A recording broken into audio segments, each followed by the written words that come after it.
Welcome to Revit 2019 Demo 38. This demo lecture series is going to go over keynoting inside of Revit and explaining what different types of keynotes there are and ultimately how to use keynotes. So what we want to do is we want to continue from Revit 2019 Demo 35. What we're going to do in here is we're going to just kind of do a file save as immediately, and we're just going to save this as Demo 38. And then we'll go ahead and look at our Gallatin College book over what the descriptions of keynoting is and kind of what elements there are and how it's associated. Keynotes are very important inside of Revit because it can automate a lot of what you're trying to tag across multiple projects. So there are three different types of keynotes. There's an element keynote, a material keynote, and a user-based keynote. An element keynote can be applied to an entire element such as a wall or detail component or door. A material keynote can be assigned to a material that has been painted on a surface and to materials assigned to the component layers of an element. Material keynotes are not supported for the installation drafting tool, the detail components, line, and filled region or wireframe views. A user-based keynote is an option that allows the user to use a commonly used note or phrases to address documentation issues. These additional user notes must be added to the provided keynote text files or included in one that you create. Now, for this section where there's a link to adding additional categories, that's a dead link. And so I will be updating this on D2L, but inside of Revit, if you hit F1 over the keynote settings, it'll take you into keynoting settings dialog, this tab, and you can just click on keynotes. And this gives you a really good rundown of what keynotes are, what types of keynotes there are, the leaders for the keynote tags, and so on and so forth. And this is ultimately what we're going to be looking at as we learn keynotes. So going back, assigning keynote values to materials. Keynote selection can be applied to materials. Keynotes are assigned to materials on the Identity tab of the Materials dialog. To access the Materials dialog, you'll click Manage tab, Settings panel, Materials. When materials are assigned a keynote value, the objects that use these materials inherit the keynote value accordingly. A great deal of time can be saved if the materials of a project have their keynote values applied before you apply keynote tags to materials. So I'm assuming that these are probably also dead links, but if you follow along in that link that I'm going to provide on D2L or up here, this is going to be the best place to kind of understand and dive into what keynotes are. Now, inside of here, what we want to do is we also want to look at assigning keynote values to elements. So we looked at materials, which is this one. Now we're going to look at elements, and then we're going to look at keynote values using tags. All elements have a keynote type parameter. These can be supplied in advance using the type properties dialog. And so if you go to the element properties or selected when the tag is placed, that's where you can adjust what the keynote's assigning. Assigning keynote values using tags. After you apply a keynote tag to an element, you can select the keynote tag and click over the keynote value or empty value to open the keynotes dialog. Select the desired keynote for the element and it'll update it. There is a note that if you click OK, Revit Architecture uses the keynote value that is currently selected. If you click cancel, the keynote value remains empty. So this is an example of what someone's keynote file may look like. They may have values that are 101 through 200 or 300. One great example is the CSI master format. So I'm going to go ahead and open up that file real quick for you. It's a PDF. I'm going to include this as well as on D2L, but essentially what this does is it creates a catalog or a hierarchy for categorizing elements and different types of construction. And so it's important to understand what values there are within this CSI master format, because ultimately, if your keynotes align to this, it'll make things a lot more organized and easier to find. So this will be uploaded to D2L. There's a lot of pages.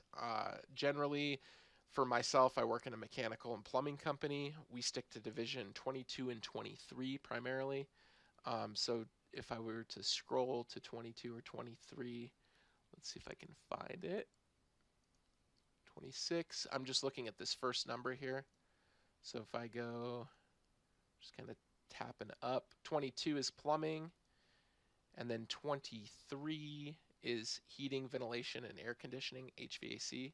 And so these values help kind of organize what we're building. They organize different elements throughout the construction process for these divisions.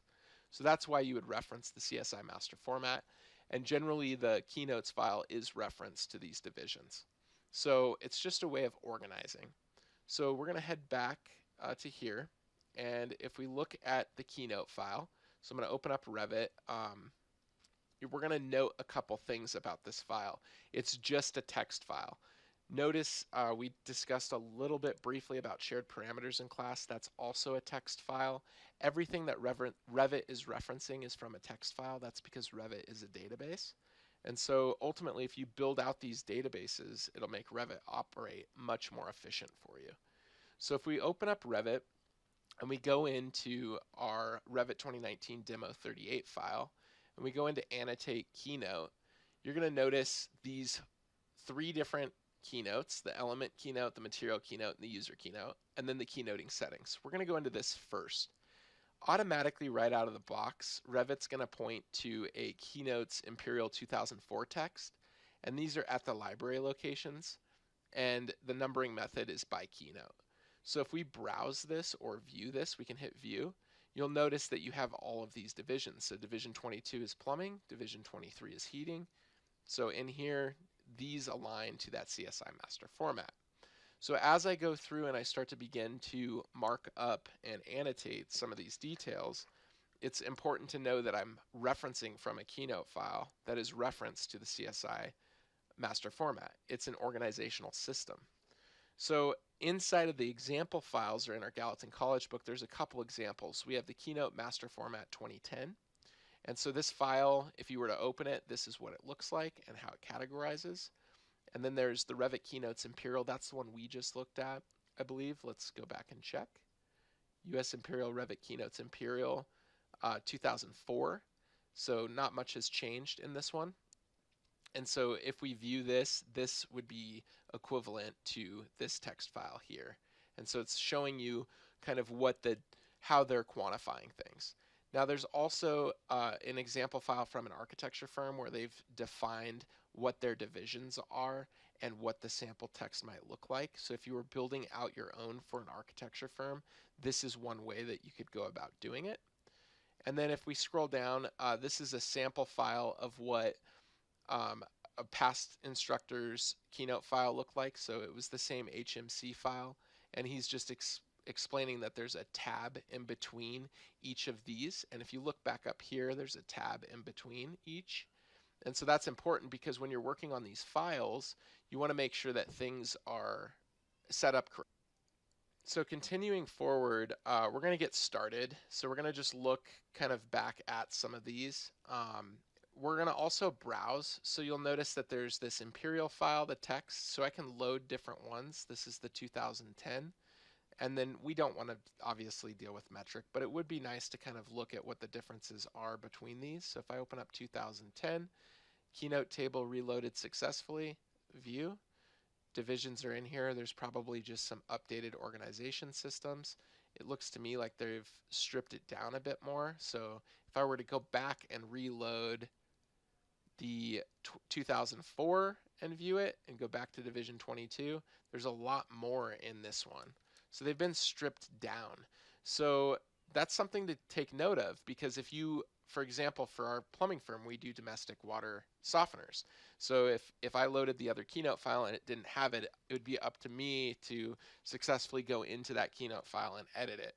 Now, one thing that you can also do is you can go to this file location. So this is where mine is saved. So if you open up your documents browser and you search for that file, this will take you into the direct file immediately once you hit enter. And this is essentially how these are loaded. So this is one tab spacing in the text file. And there's a tab spacing between division as well as between the number and the description.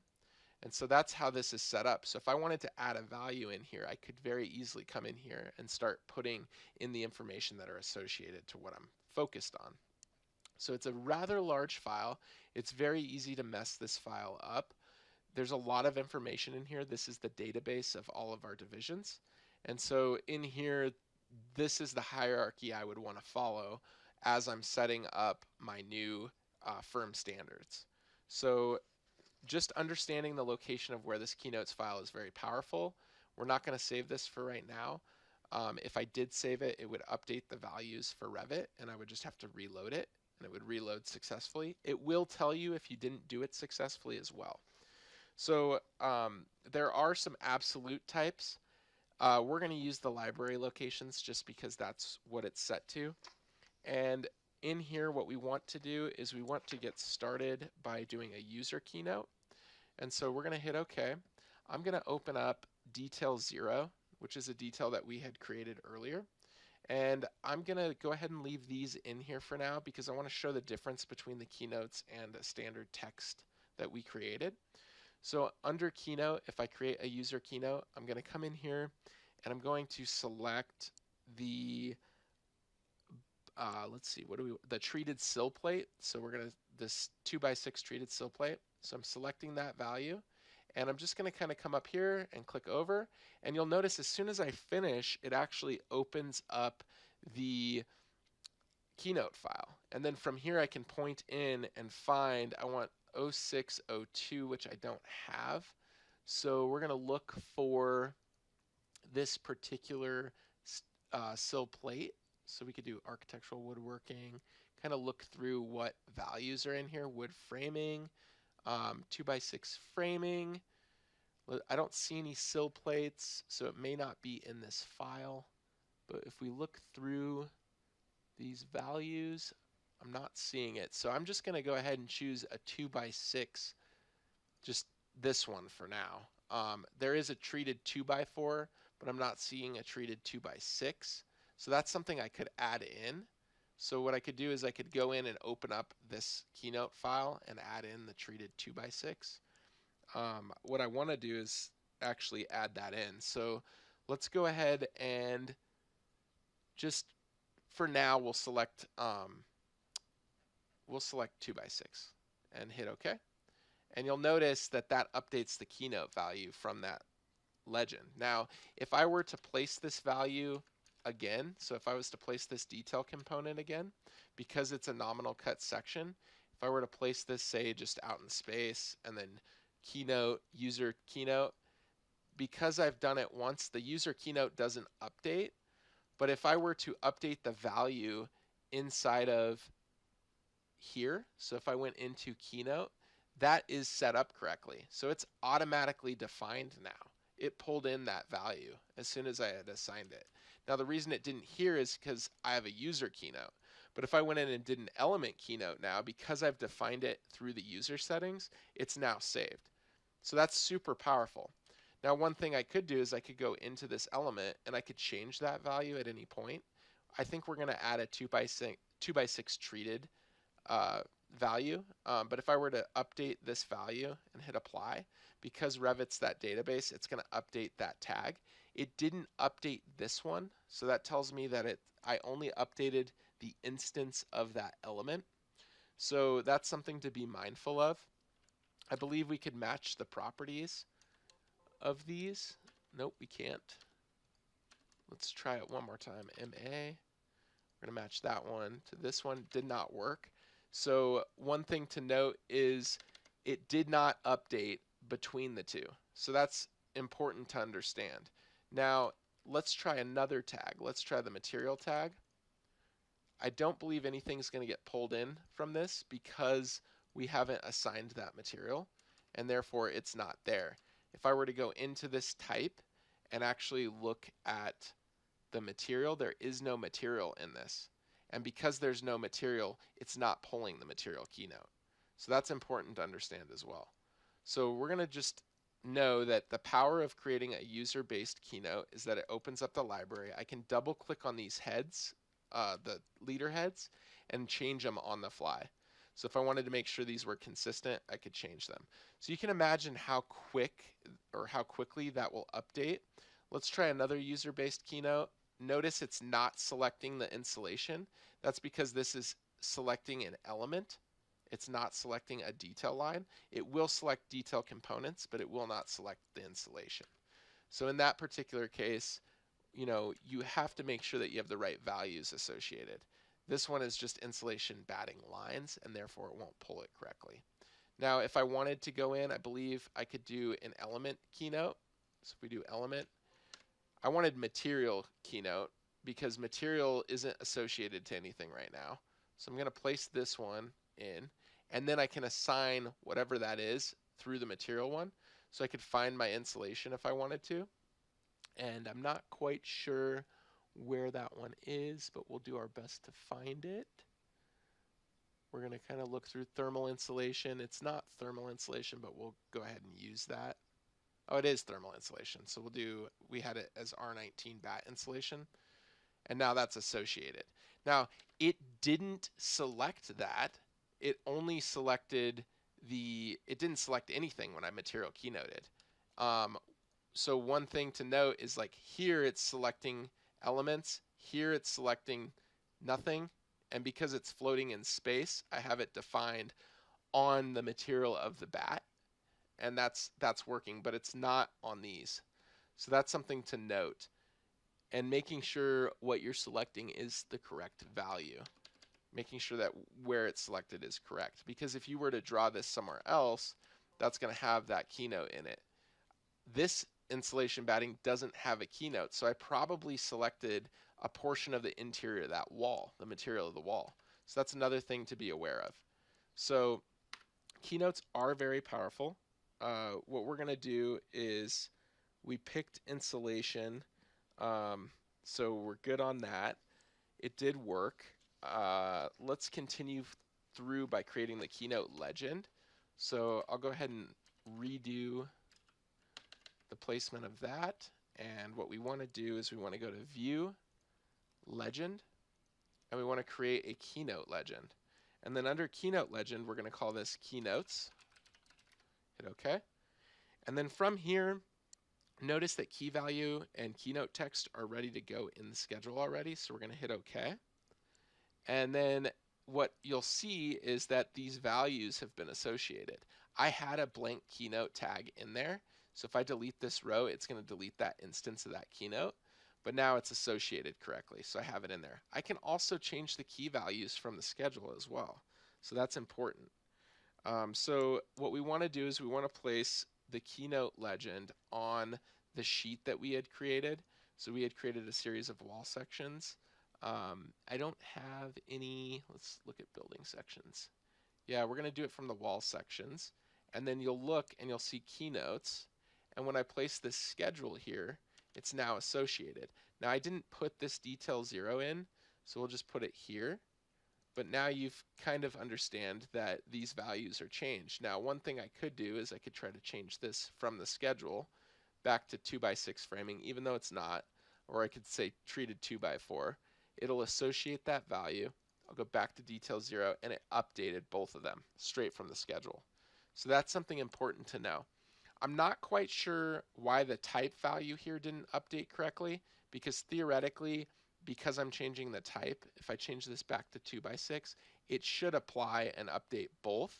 I'm not quite sure why that's not doing that, so be very mindful of what you're manipulating and how you're manipulating it. I would suggest doing the method of closing these values out. So just closing these tabs, having these two open, hit WT from here, and then just kind of check between the schedule and your detail view what's going on. So if I adjust this value, this is one way to kind of see what's going on. So if I edit this type and I change the type of the 2x6, which is there, to the correct keynote value of 2x6, hit apply, OK. It added this one, so it's adding a value. It really shouldn't be doing that because this type of this particular 2x6 nominal cut lumber section is the same exact one from here. So that's something that we'll have to probably tell Autodesk, but it's one thing to be aware of when you're doing this is that things can arise like this. And these are type-based, so they should have live updated.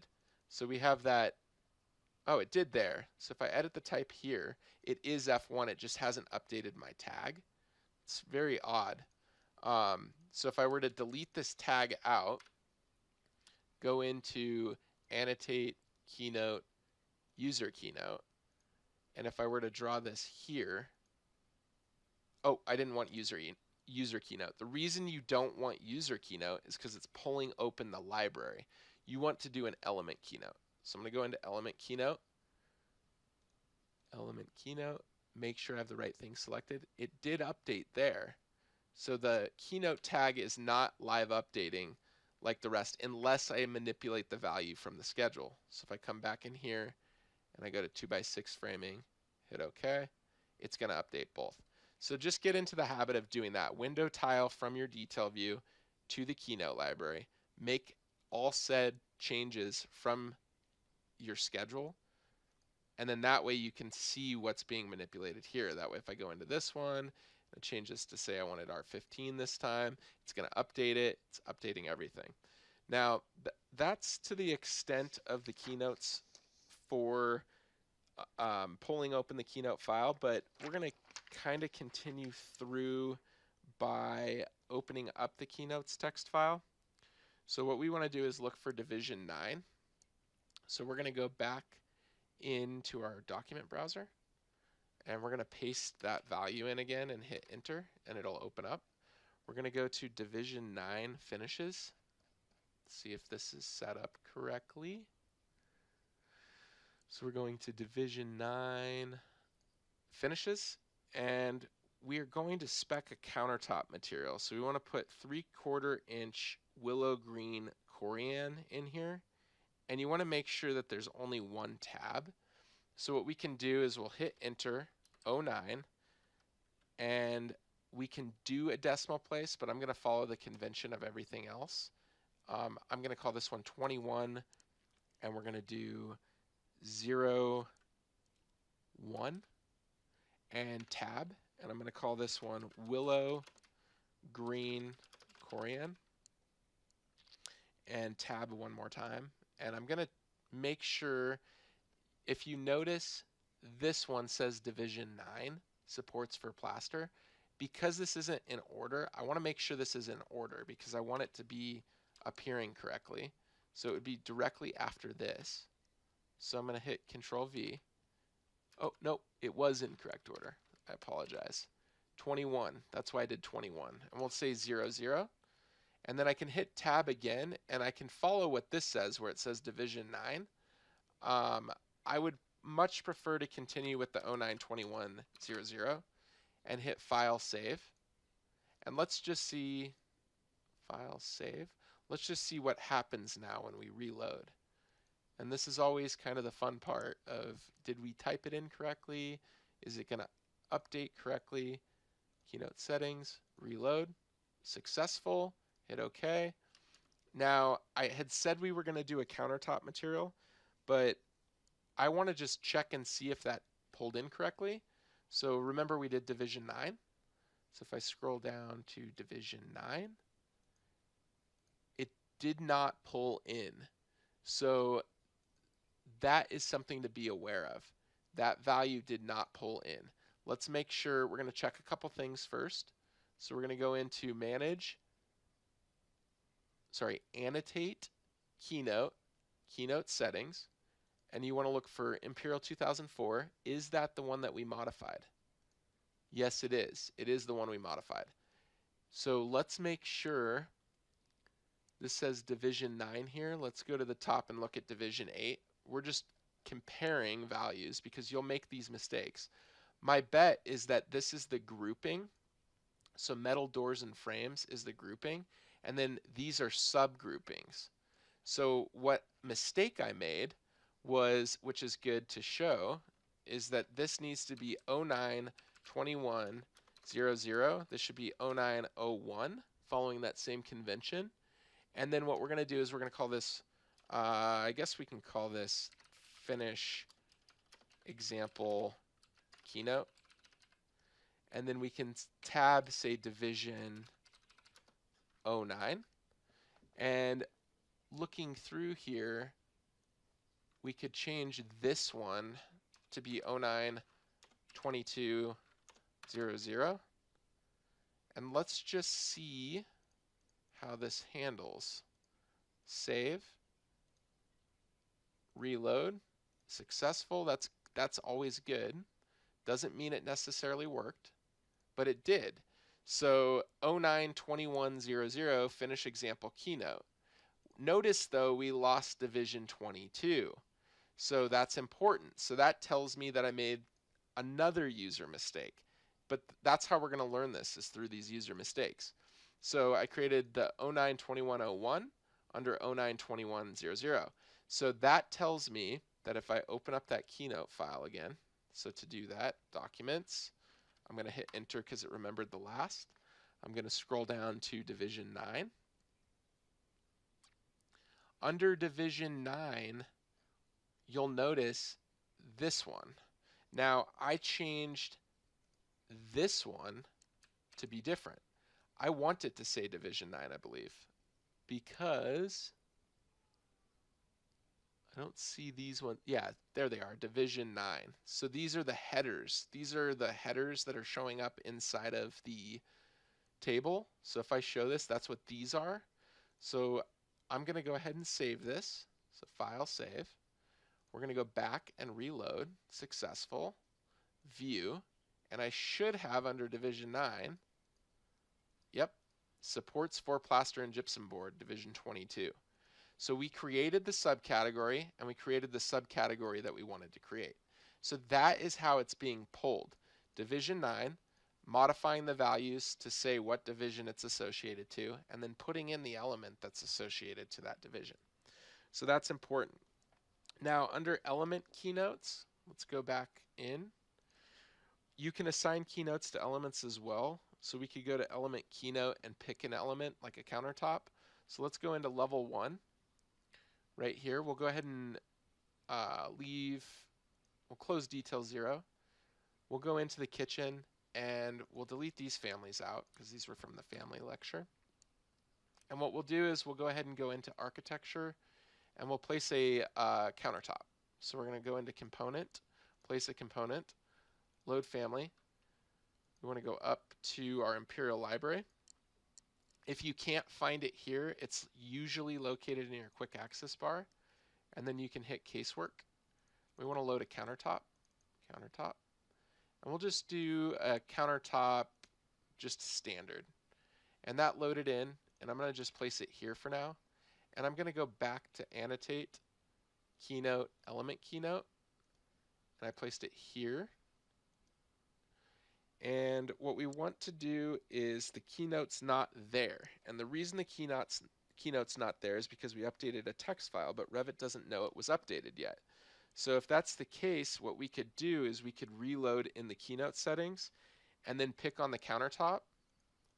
And now that that division's in there that we put in, notice it's not in there. It's not showing that division 21 that we had created. So what we want to do is we want to go in and go to keynote settings and reload.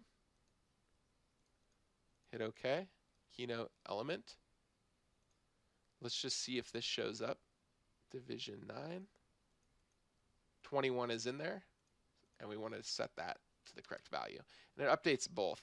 I don't need both, but it's important to note that if you don't see a value in there, you just have to reload it. And that's because the user keynote was updated, but the element keynote was not. So understanding that if something's not shown, just go into your keynote settings and make sure you reload it correctly. As long as it's reloaded correctly, your elements will come in. One other thing to note is in this lecture, I'm modifying the Revit Keynotes Imperial 2004 text. It's much better if you duplicate these. So what we should do is we should go into our documents file. So we're going to go into documents, and I'm going to hit up here. I want to delete back because I just want to see what's in here. These are all the keynote files.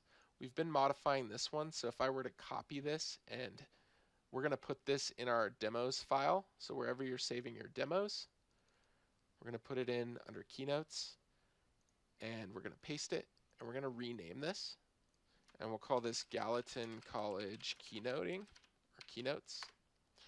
And if I open up this file now, it's in there. We'll scroll down to division 9. That way you're not modifying the Revit version and you're only using your own keynoting. And now everything's in there. If I wanted to add another value, I also noticed this mistake, so it didn't ruin it, but I want that to be correct. I want these to be reflective of the correct elements. In this one, we have 0, 0, because 21, 0, 0. And then just paying attention to how this is numbering. 22, 16. I think this is the previous keynote, so that's the last value.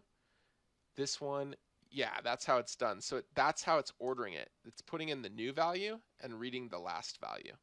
Last value being this. So what I want to do is go into the next one, 09, 22, 02. We could call this orange. And we can tab. I'm only tabbing once. 09, 21, oh, sorry, don't forget your spaces. 21 space 01. And then we're going to save that. And now when I go back to Revit, what I can do is hit Keynote Settings, Browse, go to where you saved that duplicate file, so where your demo files are. So I'm going to do that really quick here. Demos, Keynotes, Gallatin College Keynotes, open. Keynote file is not at library locations. That's okay.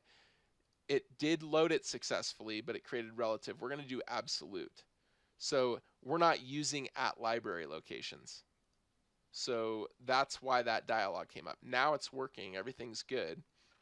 And now if I change this value, it didn't reload, but it did show 2202 underneath.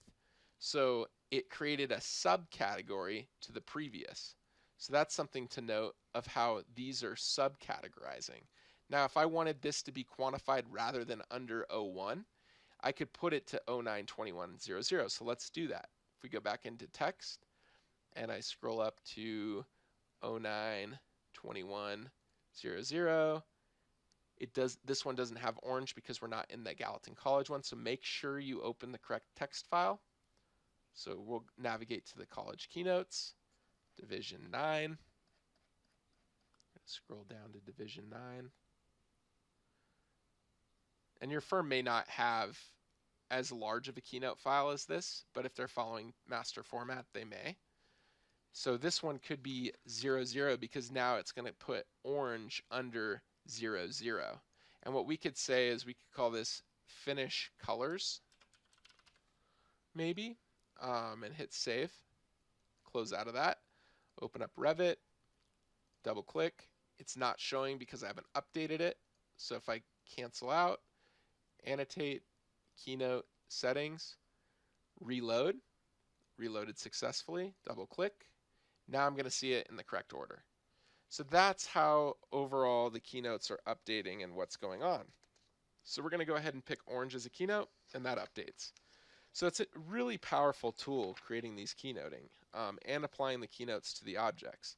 So one thing to note is as I place that in this countertop, it did update the keynote level or the keynote.